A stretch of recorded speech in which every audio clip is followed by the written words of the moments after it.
ज़ीनत मजलिस ज़ेब सज्जादा जानिशीन हुजूर शेखुल आलम, खुशबुए हुजूर शेखुल आलम, अक्से जमाले हुजूर शेखुल आलम, अक्से कमाले हुजूर शेखुल आलम, हजरत अल्लामा डॉक्टर पीर सुल्तानुल आरिफीन सिद्दीकी साहब दामत बरकातुहुल आलिया, मेहमान खुसूसी मुफ्ती आदम पाकिस्तान, फ़ख्र अहले सुन्नत, सरमाया मिल्लत इस्लामिया, यादगार असलाफ हजरत अल्लामा प्रोफेसर मुफ्ती मुनीबुर रहमान साहब दामत बरकातुहुल आलिया, आस्ताना आलिया घमगोल शरीफ के हुजूर जिंदा पीर के फैज़ को आम से आम तर करने वाले और उनकी रूहानी अमानतों के अमीन हजरत पीर हबीबुल्लाह शाह साहब अलमारूफ पीर जी दामत बरकातुहुल आलिया, किबला पीर सानी लासानी के घराने के चश्मो चराग और सिलसिले के नैयर ताबा हजरत पीर अब्दुल वहाब साहब दामत बरकातुहुल आलिया, हजरत पीर हबीबुर रहमान साहब मद्दज़िल्लुहुल आली, हजरत पीर खलीलुर रहमान कमर साहब दामत बरकातुहुल आलिया, वो जुमला मशाइख किराम, स्टेज की जीनत, उलमा व मशाइख, सना खानान मुस्तफ़ा और मेरे सामने उसकी इस नूरानी तकरीब के शुरका और पसे पर्दा जहां जहां तक मेरी बहनों को यह आवाज़ जा रही है और हवा के दोष पर दुनिया भर में जो जो आज की इस महफिल पाक में शरीक हैं, उन सारों की खिदमत में अस्सलामु अलैकुम व रहमतुल्लाहि व बरकातुहू। आज बवजूद हर साल दरबार आलिया नेरिया शरीफ में मुनक़िद होने वाला प्रोग्राम और उर्स पाक की तकरीबात यहाँ सजाई गई हैं, इस हुस्ने इंतज़ाम पर और इस काफ़ी तवील अरसे के बाद इस पहले तजुर्बे पर मैं किबला पीर साहब को और उनके तमाम रुफ़क़ा को दिल की गहराइयों से मुबारकबाद पेश करता हूँ। वक्त मुख्तसर है और हम सब मिलकर आज मुफक्किर मिल्लत इस्लामिया हजरत किबला मुफ्ती आज़म का फ़िक्र अंगेज़ खिताब सुनेंगे। कुछ तमहीदी कलेमात और आज के मौजू की मुनासिबत से कुछ टूटे फूटे अल्फाज, पर मेरी बात को समझने के लिए आपको मेरे साथ थोड़ा पीछे चलना पड़ेगा। मौजूदा अफगानिस्तान की सरजमीन है, इसका एक मशहूर इलाका है गजनी, और गजनी का एक बड़ा मशहूर शहर है। उस इलाके में जो उस वक्त गजनी से मुत्तसिल था, गर्देज का एक करीबी कस्बा है, वहां पर एक गांव है जो आज भी मेलन के नाम से मशहूर है। उस गांव में एक शख्स कारोबार के लिए, तिजारत के लिए निकलता है। अफगानिस्तान के मुख्तलिफ खित्तों में, मुख्तलिफ इलाकों में तिजारत करते में आता है, यहां तशरीफ लाते हैं, ताजर हैं, तिजारत करना काम है। पर इस सफर में इनकी मुलाकात एक और ताजर से होती है मोड़ा के मकाम पर। जब इस ताजर से मिलते हैं तो एक ताजर दूसरे ताजर को कहता है कि अरे अफगानिस्तान से सफर करके तिजारत करने वाले और यहां ताजिर बनकर आने वाले, तुम भी ताजिर हो, हम भी ताजिर हैं, तुम भी सौदा बेचते हो, हम भी सौदा बेचते हैं। तुम्हारा काम भी नफा कमाना, हमारा काम भी नफा कमाना। पर आओ, तुम वो तिजारत क्यों नहीं कर लेते जो हम करते हैं? अफगानिस्तान के शहर गर्देश के मजाफात मेलन से आने वाला ताजिर पूछता है कि आपकी तिजारत का इम्तियाज क्या है? तो बड़े सादा लफ्जों में कुरान ने उसका जिक्र किया, तिजारत लन तबूर, दुनिया के हर तिजारत में सूदो ज़िया है, हर तिजारत में नफा नुकसान है, हर तिजारत में मुनाफा भी है, फायदे का भी है, घाटे का भी है। ये सारे एहतिमालात और ये सारे इम्कानात रहते हैं, और तुमने कमाया भी होगा, गवाया भी होगा, कभी मुनाफा, कभी नुकसान, कभी सूद, कभी ज़िया। पर जिस तिजारत में मैं तुम्हें लगाना चाहता हूं, इस पे मेरे रब का वादा है, तिजारत लन तबूर, जो इस तिजारत में आ जाए, जो इस सौदे को बेचने लग जाए, सुबह कयामत तक उसे मुनाफा ही मुनाफा है। वो खसारे की तरफ नहीं जाता, वो नुकसान की तरफ नहीं जाता। वो माल चोरी हो सकता है, हमारा माल कोई चोरी नहीं कर सकता। वो माल चुराया जा सकता है, इस माल को चुराया नहीं जा सकता। उसके कमाने की फिक्र, बनाने की फिक्र, हिफाजत की फिक्र। मगर ये सौदा जब एक दफा बेचने लगोगे, सौदा तुम बेचोगे, हिफाजत तुम्हारी कोई और करेगा, हिफाजत तुम्हारी कोई और करेगा। अफगानिस्तान से आने वाले बाबे को यह बात समझ आ गई कि है तो तिजारत, पर वालिये मोड़ा की तिजारत और रंग की तिजारत है, मुझे भी ये तिजारत करनी चाहिए। अब ताजिर थे, तिजारत पहले भी करते थे, तिजारत अब भी कर रहे हैं, मगर रंग बदल गया है। वो तिजारत दुनिया के मालो असबाब की तिजारत थी, ये वो तिजारत है जिसके बारे में रब्बे कायनात कहता है, हल अदुल्लुकुम अला तिजारतिन तुनजीकुम मिन अज़ाबिन अलीम। आओ मेरे बंदो, तुम लोगों से पूछते हो अच्छा कारोबार कौन सा है, मुनाफे का कारोबार कौन सा है, फायदे का कारोबार कौन सा है। ए बंदों से पूछने वालों, कभी ट्रांसपोर्टर के पास जाते हो, कभी प्रॉपर्टी डीलर के पास जाते हो, कभी आईटी स्पेशलिस्ट के पास जाते हो, कभी मल्टीमीडिया की मार्केट जानते हो। मैं रब्बे कायनात होकर तुम्हें बताता हूं, तुनजीकुम मिन अज़ाबिन अलीम, ऐसी तिजारत है कि जो एक मर्तबा इसमें पड़ जाए, उसकी दुनिया भी संवर जाती है, आखिरत भी उसकी संवर जाती है।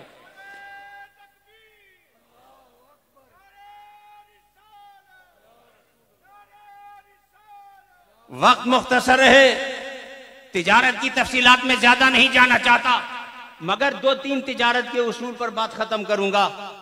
तिजारत में उसूल यह होता है, ताजिर जब माल बेचता है तो उमूमन गाहक की तसल्ली मकसूद होती है।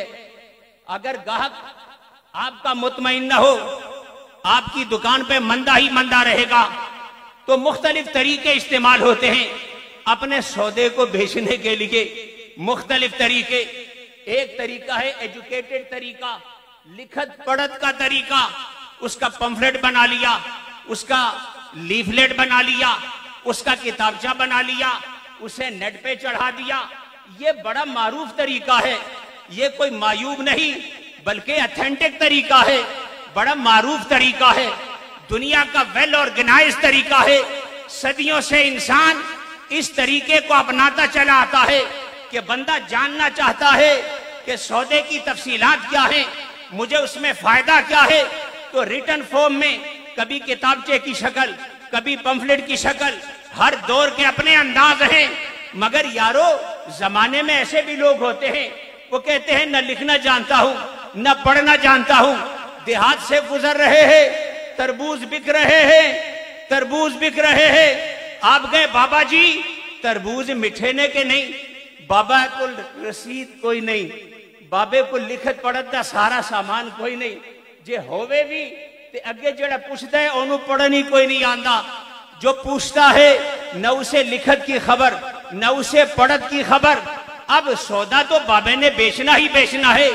लिखा आए तो उसे गवर्नमेंट के नर्ख बताए, गवर्नमेंट के बागों की A class B class C class बताए, पर आने वाले को एबीसी की खबर ही कोई नहीं। बाबा कहता है हाँ मिठे ने। बाबा कैसे मिठे ने? बाबे ने छुरी निकाली, तरबूज को चीर कर उसका एक हिस्सा निकाल कर दिखाया। अखा नल तक सुर्ख है, जे तसल्ली नहीं ते चक के भी देख ले। बंदे ने आंखों से सौदा देख लिया, फिर किसी ने ज्यादा तसल्ली की, जबान से चक के देख लिया। तिजारत सब करते हैं, पर बाबे ने वो तिजारत शुरू की जो कभी अगर आसान लफ्जों में समझाऊं कि जहां पर मुशाहदे के मकाम पर ले जाते हैं। ये वही मकाम है कि सुबह की नमाज हो रही है, पीछे शोर पड़ा है कि दादा की मस्जिद का किबला दुरुस्त है कि नहीं है। जिस तरफ मुंह करके नमाज पढ़ते हैं, काबा उधर है कि नहीं है। अब कोई लकीरें खींचे, कोई खत खींचे, कोई हिसाबो किताब बयान करे। फजर का वक्त है, जब बताने वाले बता बता के थक गए, लिखने वाले लिख लिख के थक गए, सवाल करने वालों की तसल्ली न हुई। इस आखिरी क्लास को फजर के वक्त दाता साहब ने हाथ से पकड़ कर कहा तुम्हें क्या इश्काल है? कहा जिस तरफ मुंह करते हैं काबा है कि नहीं। पकड़ कर कहा देखो आंखों से सामने काबा खड़ा है। ये वो लोग हैं कि इन्हें दिखाकर बताते हैं ये कि काबा है। ये वो लोग हैं कि मुहद्दिस बैठा पढ़ा रहा है, काला रसूलुल्लाह सल्लल्लाहु अलैहि वसल्लम, फकीर खामोश है। मुहद्दिस ने दूसरी हदीस पढ़ी, काला रसूलुल्लाह सल्लल्लाहु अलैहि वसल्लम, मुहद्दिस खामोश है। एक मकाम ऐसा आया, पढ़ाने वाला उस्ताद अपने शागिर्दों को कहता है, काला रसूलुल्लाह सल्लल्लाहु अलैहि वसल्लम। ये फकीर सर हिलाकर नफी में मेरे आका ने नहीं फरमाया। मुहद्दिस कहता है, पढ़ाने वाला कहता है, अल्लाह के बंदे मुझे पढ़ते पढ़ाते जिंदगी गुजर गई, तेरे पास कौन सी सनद है मेरे पढ़ाने को चेक करने वाली, मेरे पढ़ाने को चैलेंज करने वाली? बाबा बड़ी आजिजी से कहता है कि ए पढ़ाने वाले, तेरा अपना अंदाज हक है, तेरा तरीक हक है, पर मेरी भी एक मजबूरी है। तू जब पढ़ाता है किताब को देखता है, मैं जब देखता हूं साहिब किताब को देखता हूं। वहां से हमें आवाज आती है, वहां से आवाज आती है, तो हम कहते हैं कि काला रसूलुल्लाह सल्लल्लाहु अलैहि वसल्लम। इसलिए इस सौदे में लिखत भी है, पढ़त भी है, लिखने पढ़ने का इनकार नहीं है। इसलिए का फरमाया कि कुछ होते हैं आलिम बिल्लाह लैसा आलिम बिअम्रिल्लाह, पर कुछ होते हैं आलिम बिल्लाह व आलिम बिअम्रिल्लाह, जो सनदें मांगे उसे सनदें देते हैं, जिनका सनदों पे एतबार न हो उन्हें सामने खड़ा कर देते हैं। ये वो तिजारत है, तिजारत लन तबूर। अगर आप कहें कि ये मंजिल आती कैसे है, इसकी तफसीलात का वक्त नहीं है, मगर एक बात कहकर आगे बढ़ता हूं। ये मंजिल आती यकीन के साथ है। वो यकीन कैसा होता है, एक मिसाल से उस यकीन की मंजिल को समझे। बसरा की राबिया आबेदा जाहिदा महव बैठी हैं, शाम का वक्त है, दिन भर का रोजा है, इफ्तार का वक्त करीब होता है। खिदमत गुजार के पास इफ्तार कराने को एक ही रोटी बची है। सदा होती है दरवाजे पे, फकीर को खैरात दे दो। ये राबिया, ये आबेदा, ये जाहिदा अपनी खादिमा को कहती है, ये एक रोटी उठा के उसे दे दो। वो कहती है ये एक ही तो है, दिन भर का रोजा है, शाम को देने को कुछ नहीं है, इफ्तार किससे करोगी? कहती है जिसने बनाया है वो बंदोबस्त भी कर देगा, इस चक्कर में न पड़ो, दे दो। उसने दे दिया, हाथ बांध कर बैठ गई। कहा अगर तुम्हें भूखा रहना मंजूर है तो हम क्या कर सकते हैं। इफ्तार से थोड़ा पहले दरवाजे पर दस्तक होती है, कोई देने वाला रोटियां देकर जाता है। ये औरत हैरत से देखती है, जाना पहचाना नहीं पर रोटियां आ गई, गिनकर देखी 11 है। आबेदा जाहिदा ने पूछा कितनी हैं, कहा 11 हैं। तो मुस्कुराकर बोली हमारी अपनी भी दे गए, हमारी अपनी भी दे गए। पूछा बात समझ नहीं आई, अपनी भी दे गए? फरमाया हाँ, चूंकि हमसे वादा था मन जा बिल हसना फलहु अशरु अमसालिहा, जो एक नेकी करता है खुदा 10 दे के लौटाता है। तो हम तो 10 के लिए बैठे थे, पर यहां देने वाले ने कहा 10 भी मिल गई, अपनी भी हम तुम्हें तुम्हारी वापस कर देते हैं। इसलिए इस सिलसिले से जुड़ने वालों, इस सिलसिले से ताल्लुक रखने वालों, इन आखिरी दुआओं के लम्हात में और इन आखिरी पैगाम के लम्हात में वक्त न मुझे इजाजत देता है कि मैं बात तवील करूं, न मेरी फ्लाइट मुझे इजाजत देती है। साहिबजादा वाला शान पीर साहब जानते हैं कि वक्त की नजाकत ऐसी है, अगर मैंने बात लंबी की तो सा घर पहुंच जासो, आसानी रात इतनी हो जानी है। क्योंकि फ्लाइट मेरी ते मुफ्ती साहब दोवां दी मिस हो जानी है, इसलिए बात यही खत्म करता हूं। सौदा बहुत बड़ा, तिजारत बहुत बड़ी, लेकिन इस तिजारत में जहां असल होती है उसके नकल भी बनते हैं। और मेरे दोस्तों, मेरे बुजुर्गों, मेरे यारों, मेरी माओ, मेरे बहनों, इस सौदे के लिए तलाश जरूर करो, लेकिन नक्कालों से होशियार रहो, नक्कालों से होशियार रहो। और आजकल तो नक्काली उस दर्जे पर पहुंच चुकी है कि पहले वक्तों में चोर चोरी करता था पर सीना जोरी नहीं करता था। आज हम उस दौर में खड़े हैं कि कहते हैं चोर चोरी भी करे तो सीना जोरी भी करे। अगर आप समझना चाहते हैं, या आखिरी मेरी बात कि चोरी और सीना जोरी क्या होता है, तो इंग्लैंड का एक वाकया आपको सुनाता हूं। दुकानदार ने दुकान लगाई है, मुख्तलिफ किस्म की घड़ियां बेच रहा है।